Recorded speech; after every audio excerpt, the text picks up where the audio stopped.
త్వరలో అంటే అక్టోబర్ 10వ తారీఖున నోబెల్ పీస్ ప్రైజ్ సంబంధించిన అనౌన్స్మెంట్ రాబోతుంది. అసలు నోబెల్ పీస్ ప్రైజ్ ఎవరు గెలిచారనే దాని మీద స్పష్టత రాబోతుంది. డొనాల్డ్ ట్రంప్‌కి ఈ ఫీవర్, ఈ క్రెడిట్ ఫీవర్ పట్టుకుంది. నాకే కావాలి, నాకే కావాలి అని చెప్పి గత 6 మాసాల నుంచి నాకు నోబెల్ పీస్ ప్రైజ్ ఎందుకు ఇవ్వరని చెప్పి తనకెందుకు ఇవ్వాలో చెప్పుకుంటూ తిరుగుతున్నాడనమాట. నేను 7 యుద్ధాలు ఆపేశాను. ఈ యుద్ధాలన్నీ కూడా నా వల్లే ఆగాయి. ప్రపంచంలో పెద్ద పెద్ద యుద్ధాలు ఆపేశానని చెప్పి చెప్పుకుని తనకి నోబెల్ పీస్ ప్రైజ్ ఇవ్వాలి. లేకపోతే అది అమెరికాకే అవమానం అని చెప్పి కొత్త పాట పాడుతున్నారనమాట.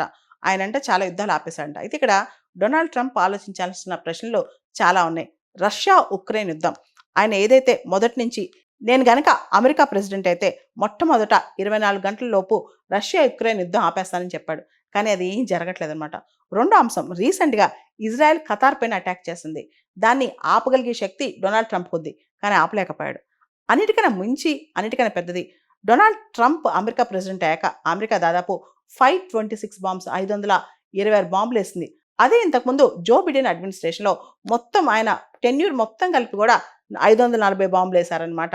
అంటే డొనాల్డ్ ట్రంప్ వచ్చాకే ఈ బాంబుల ఉధృతి అనేది విపరీతంగా పెరిగింది. ఇంకో పక్క ఇండియా, పాకిస్తాన్ మధ్య యుద్ధం నేనే ఆపానని క్లెయిమ్ చేసుకున్నాడు. కానీ ఇండియా మాత్రం దానికి అమెరికాకి ఏం సంబంధం లేదని చెప్పి ఇండియా స్పష్టంగా చెప్పిందనమాట. దాంతో ఇండియా పైన డొనాల్డ్ ట్రంప్ బెదిరింపులు కూడా దిగాడు.